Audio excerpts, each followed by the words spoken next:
What will happen if you discipline your mind and end your negative thoughts once and for all?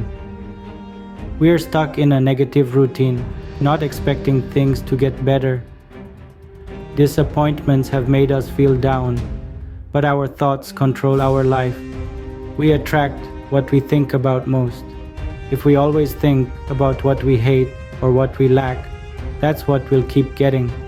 To change, we need to focus on what we want instead.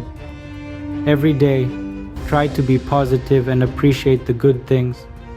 Life will always have ups and downs, but how we deal with them is what matters. So laugh, smile, and stay positive. Doing so not only bolsters your strength, but also arms you with the confidence to face whatever comes your way.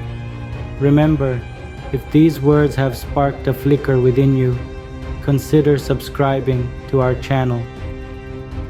We're here to fuel your motivation, one video at a time.